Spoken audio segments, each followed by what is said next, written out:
साथियों नमस्कार। पटना बिहार से मैं अमिताभ कुमार दास, आईपीएस 94 बैच, और आप देख रहे हैं मेरा अपना यूट्यूब चैनल दास बोले बिंदास। क्योंकि जब बुजदिलों ने मुंह में दही जमा लिया हो तो दास का बिंदास बोलना जरूरी हो जाता है। साथियों, खबर बिहार से है। ऋषु श्री नाम के एक शख्स ने पलटू राम के आशीर्वाद से 9,000 करोड़ का घोटाला कर दिया। परसों शाम ऋषु श्री की गिरफ्तारी हो गई और जल्दी ही अब पलटू राम की भी गिरफ्तारी हो सकती है। इस वीडियो को आखिर तक दिल थाम कर देखिए। साथियों, कहानी शुरू से शुरू है। ऋषु श्री का असली नाम है ऋषु रंजन सिन्हा। ऐसे कुछ लोगों का कहना है कि उसका असली नाम है ऋषु श्रीवास्तव, और उसने श्रीवास्तव को ही शॉर्ट करके छोटा करके श्री बना दिया। ये जो ऋषु श्री है, ये कायस्थ जाति से आता है, जिसे बोलचाल में बिहार में लाला कहते हैं। संयोग से मैं भी कायस्थ ही हूँ। और इस ऋषु श्री की जो कहानी है वो बिल्कुल किसी फिल्मी कहानी के जैसी है। कुछ साल पहले तक ये ऋषु श्री जो था वो स्क्रैप का कारोबार करता था। स्क्रैप यानी कबाड़, मतलब आम बोलचाल में कहें तो वो कबाड़ी वाला था। तो कबाड़ी वाला था ऋषु श्री। उसके बाद उसने एक छोटी सी कंपनी बनाई। कंपनी का नाम रखा रिलायबल ग्रुप। अब इसमें भी देखिए उसका जो ठग वाला दिमाग था कैसे काम कर रहा है। रिलायंस ग्रुप इस देश का एक बहुत बड़ा ग्रुप है, आप जानते हैं, अंबानी का ग्रुप है।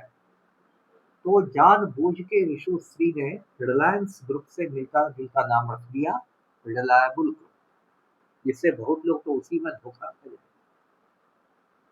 अब देखिए, मेरे सूत्रों का कहना है कि ये जो ऋषु श्री है ये एक आईएएस ऑफिसर आनंद किशोर का रिश्तेदार है, संबंधी है। ये आनंद किशोर जो है, इसकी गिनती पलटू राम के नवरत्नों में की जाती है। पलटू राम का एक दुलरुआ माना जाता है और एक साथ कई कई प्रभारों में रहता है। कभी सुनिएगा कि आनंद किशोर पटना का आयुक्त भी है, वो बिहार विद्यालय परीक्षा समिति का चेयरमैन भी है, वो खुदा बख्श लाइब्रेरी का डायरेक्टर भी है, वो ये भी है, वो भी है। 50 चीजों के प्रभार में अकेला आनंद किशोर रहता है। तो अब आनंद किशोर के जरिए ऋषु श्री ने सत्ता के गलियारों में बैठ बना ली और बहुत सारे आईएएस अधिकारियों के साथ ऋषु श्री की का उठना बैठना शुरू हो गया। अब एक बात मैं आपको बता दूं, ये जो आईएएस और आईपीएस होते हैं, इसमें 99% लोग, 99% लोग बहुत बड़े डकैत होते हैं। बहुत बड़े डकैत जो दिन दहाड़े डकैती कर रहे हैं, वैसे डकैत होते हैं। और इनका परसेंटेज 1-2% नहीं, 99% लोग, 1% लोग हैं वो ईमानदार होते हैं। तो उसके बाद ऋषु श्री ने क्या किया कि टेंडर घोटाला शुरू किया। अब ये टेंडर क्या होता है? तो देखिए, सरकार में कोई भी काम होता है तो उसके कुछ नियम है। वित्त विभाग के, फाइनेंस डिपार्टमेंट के कुछ नियम है। पहली बात कि कोई भी काम होता है तो उसके लिए सरकार टेंडर इनवाइट करती है। टेंडर को हिंदी में निविदा कहते हैं। मान लीजिए 200 करोड़ रुपए की सड़क बननी है तो पथ निर्माण विभाग, रोड कंस्ट्रक्शन डिपार्टमेंट निविदाएं आमंत्रित करेगा। कम से कम 3 निविदाएं होनी चाहिए और उसमें जो न्यूनतम कोटेशन होगा, जो कंपनी कहेगी कि हम सबसे कम दर पर सड़क बना देंगे, उसी को वो काम दिया जाता है। फिर ये सब कागजी बात है। असली में क्या होता है कि उसमें पूरा भ्रष्टाचार का नंगा खेल होता है। कमीशन देकर टेंडर लिए जाते हैं। जो लोग टेंडर देने वाले होते हैं वो कमीशन लेते हैं ठेकेदारों से, कंपनियों से, और ये पूरा एक बंदर बांट का एक सिस्टम है। और उसमें मंत्री से लेकर संतरी तक को सबको अपनी हैसियत के मुताबिक हिस्सा मिलता है। कद्दू कटेगा तो सब में बटेगा। तो ऋषु श्री ने क्या करना शुरू किया, क्योंकि आईएएस अफसरों से उसकी पहचान हो गई थी, तो उसने ठेकेदारों से कहना शुरू किया कि मैं तुमको इतने 100 करोड़ रुपए के टेंडर दिलवा दूंगा और मेरा उसमें इतना कमीशन होगा। अब ठेकेदार लोग ऋषु श्री को कमीशन देके टेंडर ले लेते थे, और कमीशन के जो पैसे मिलते थे ऋषु श्री को, वो आईएएस अफसरों के साथ वो बांट लेता था। ये उसका पूरा गेम था। और देखते देखते ऋषु श्री मतलब बिल्कुल उस पर पैसों की बरसात होने लगी। जो एक मामूली कबाड़ी वाला था कुछ साल पहले तक, एक छोटी सी रिलायबल ग्रुप नाम की कंपनी का मालिक था, वो सैकड़ों करोड़ में खेलने लगा। इसके बाद क्या हुआ कि ऋषु श्री का नाम पहली बार ईडी को तब पता चला, ईडी यानी प्रवर्तन निदेशालय को, जब 2024 में संजीव हंस की गिरफ्तारी हुई।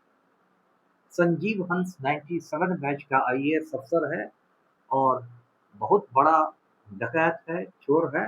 नाम ही का हंस है, ऐसे सारे काम उसके कौवे वाले हैं। और वो भी पलटू राम के नवरत्नों में से एक है।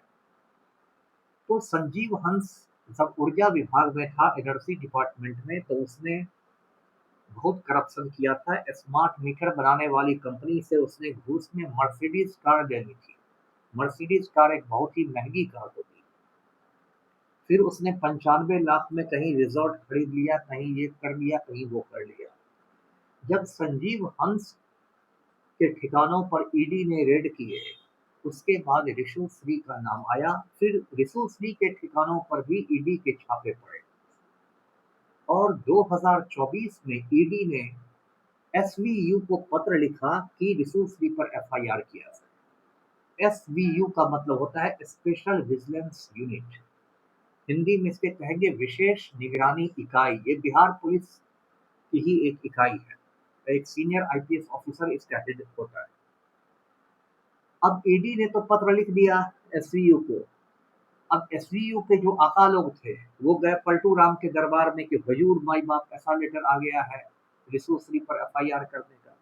पलटू राम ने कहा कि अरे ऋषु श्री तो बराबर हमको फंड देता है भाई, इस पर कैसे एफआईआर होगा। तो नीतीश कुमार ने एफआईआर करने से मना कर दिया।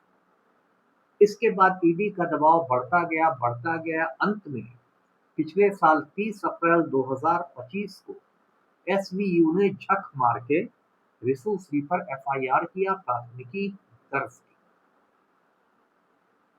इसी बीच पलटू राम ने ऋषु श्री को बुला के कहा कि भाई तुम फंसोगे और हम सबको फंसाओगे, तो ऐसा करो कि तुम बैंकॉक भाग जाओ, थाईलैंड भाग जाओ। दक्षिण पूर्व एशिया में एक देश है थाईलैंड, बैंकॉक उसी की राजधानी है, दारुल हुकूमत है। बिहार में जो गया शहर है वहां से बैंकॉक की डायरेक्ट फ्लाइट है, सीधी उड़ान है।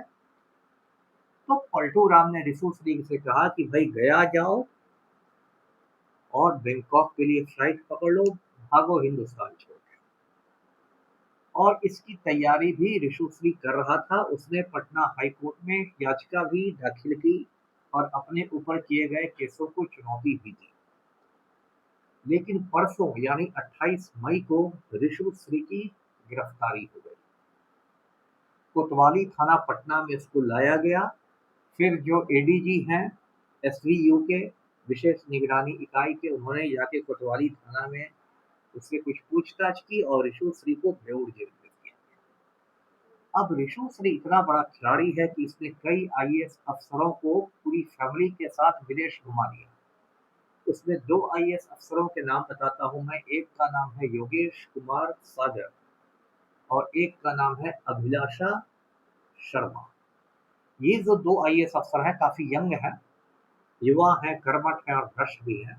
इन दोनों आईएएस अफसरों को सपरिवार यानी कि फैमिली के साथ ऋषु श्री ने यूरोप की सैर करा दी।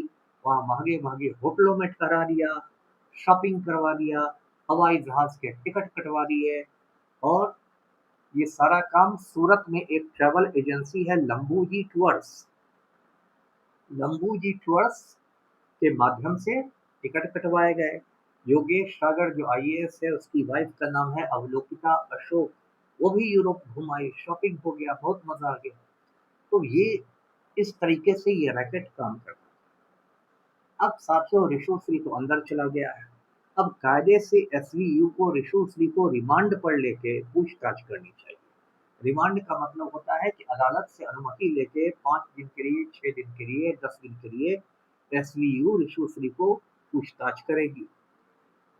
इसके बाद सबके दिलों की धड़कन बढ़ी हुई है, जो पूरी आईएएस लॉबी है बिहार में और जो पलटू राम है, क्योंकि ऋषु श्री कम से कम 1 दर्जन ऐसे आईएएस अफसरों का नाम जानता है, कम से कम, जिसके पैसे उसने, काला धन उसने ऑस्ट्रेलिया में निवेश करवाया है, सिंगापुर में निवेश करवाया है, स्विट्जरलैंड में निवेश करवाया है, दूसरे देशों में निवेश कराया है। बताइए, बिहार हिंदुस्तान का सबसे गरीब राज्य है। एक आम बिहारी को खाना में नमक और रोटी नहीं नसीब है, और ये आईएएस अधिकारी लोग हजारों करोड़ खा खा के ऑस्ट्रेलिया में निवेश कर चुके हैं, स्विट्जरलैंड में कर चुके हैं, सिंगापुर में कर चुके हैं, ऋषु श्री के माध्यम से। तो साथियों अभी पूरा दबाव है एसवीयू पर कि ऋषि श्री के केस की लिपापोती कर दी जाए, जिससे कि ये सारे लुटेरे बच जाए। मैं लगातार इस मुद्दे पर वीडियो बनाता रहूंगा और मैं इन पर दबाव बनाए रखूंगा। वीडियो को लाइक कीजिए, शेयर कीजिए, चैनल को सब्सक्राइब कीजिए। धन्यवाद। जय हिंद।